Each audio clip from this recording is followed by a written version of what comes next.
গতকালকে আমার আর আমার বাচ্চার হয়েছে, পেটে লেগা বলিছে, পরে আস্তে আস্তে সেই যে পাতলা পায়খানা শুরু করলো দুইজনেরই। পরে আসরের আজানের সময় আমরা এসে ভর্তি হলাম দুজন। আর রাতের বেলা আমার শ্বশুর আবার ভর্তি হলো। আর এই যে একটু আগে বানো চাচ্ছি আমার 4 জন আমার এই পরিবার। নাটোরের সদর পৌরসভায় আমাদের একটি ডায়রিয়ার আউটব্রেক হয়েছে। সেখানে এখন পর্যন্ত ভর্তিকৃত রোগী আছেন 147 জন, 66 জন পুরুষ, 55 জন মহিলা, 26 জন শিশু, এর ভিতরে 17 জন গুরুতর অসুস্থ। আমরা এই বিষয়টি তদারকির জন্য একটি মেডিকেল টিম গঠন করেছি এবং সেই সাথে আমাদের আইডিসিআর এবং সিডিসিকে জানিয়েছি, তারা বিষয়টি পুঙ্খানুপুঙ্খভাবে যাচাই করে দেখবেন। আর প্রশাসনের সহযোগিতা চেয়েছি, প্রশাসন আমাদের সাথে আছেন। আমরা এখানে চিকিৎসার জন্য পর্যাপ্ত ওষুধ এবং স্যালাইন মজুদ রেখেছি। এই মুহূর্তে যেটুকু স্যালাইন আছে তাতে আমাদের অন্তত বিকাল পর্যন্ত যদি রোগী আসে তাহলে আমরা অন্তত সাপোর্ট দিতে পারবো। সেই ক্ষেত্রে যদি প্রয়োজন হয় আমরা আমাদের আরও অন্য জায়গা থেকে সংগ্রহ করে স্যালাইনের সরবরাহ নিশ্চিত রাখা হবে। আর চিকিৎসার জন্য আমাদের চিকিৎসকরা নিয়মিতভাবে চিকিৎসা দিচ্ছেন। মেডিকেল টিম প্রয়োজন হলে তারা স্পটে গিয়ে চিকিৎসা দেওয়ার প্রয়োজন হলে সেটা স্পটেও চিকিৎসা দেবেন। এবং পৌরসভায় পানি বিশুদ্ধকরণ ট্যাবলেট সরবরাহের ব্যবস্থা করছি। বাড়ি বাড়ি পানি বিশুদ্ধকরণ ট্যাবলেট সরবরাহ করা হবে পৌরসভার মাধ্যমে। আমরা ইতিমধ্যে তাদের সাথে কথা বলে যেটা মনে হচ্ছে যে হয়তোবা পানি থেকে এটা হতে পারে। তাদের কাছে তাদের গতকালের ফুড হ্যাবিট বা কী কী খেয়েছে এটা জানলাম। এবং যেটা অ্যালার্মিং বিষয়, পানি ফুটায় না তারা। যতজনের সাথে কথা বললাম পানি না ফুটিয়ে খেয়েছে। আমরা ইতিমধ্যেই পানি চেক করার জন্য বগুড়াতে পাঠিয়েছি। টেস্ট রিপোর্ট আসলে আমরা বলতে পারবো। আর পর্যাপ্ত স্যালাইন আছে, স্যালাইনের কোনো অপ্রতুলতা নাই। এবং আশা করছি রোগীরা অনেকেই যারা বললেন যে তারা স্যালাইন পেয়েছেন, স্যাটিসফাইড, তাদের অবস্থা অবনতি গঠন করে দিয়েছে আমাদের একজন সরকারি কমিশনার, তারপর পৌরসভার প্রতিনিধি, জনস্বাস্থ্যের প্রতিনিধি, সিভিল সার্জনের প্রতিনিধি সহ যে এরিয়ায় এই আউটব্রেক দেখা দিয়েছে সেখানে তারা প্রতিটা ঘরে ঘরে যাচ্ছে এবং ইতিমধ্যে পানি বিশুদ্ধকরণ ট্যাবলেট সরবরাহ করা হয়েছে এবং অল্টারনেটিভ বিশুদ্ধ পানি আমরা সাপ্লাই করার আমাদের প্ল্যান আছে। আমরা সেটিরও ব্যবস্থা করছি। লিকেজ পাওয়া যায়, লাইনের কোনো লিকেজ পাওয়া যায়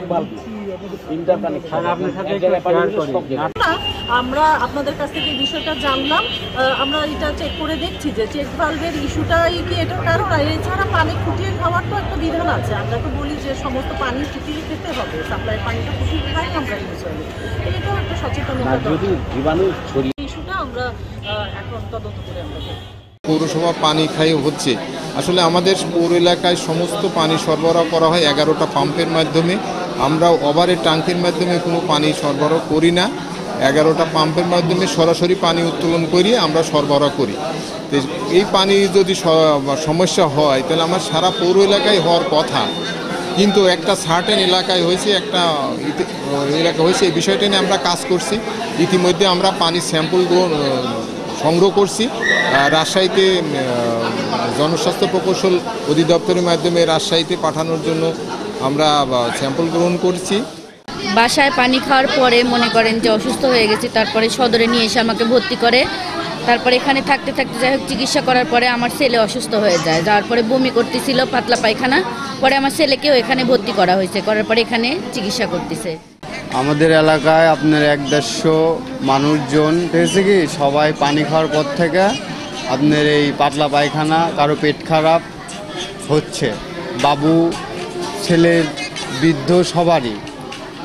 পৌরসভার পানি এখন যাই হোক ওখানে মোটরে পানি তুলে, এখন মোটর থেকে যদি পানি তুলে তাহলে ওর মধ্যে যাবে কী করে পানির মধ্যে আপনার হলো জীবাণুটা।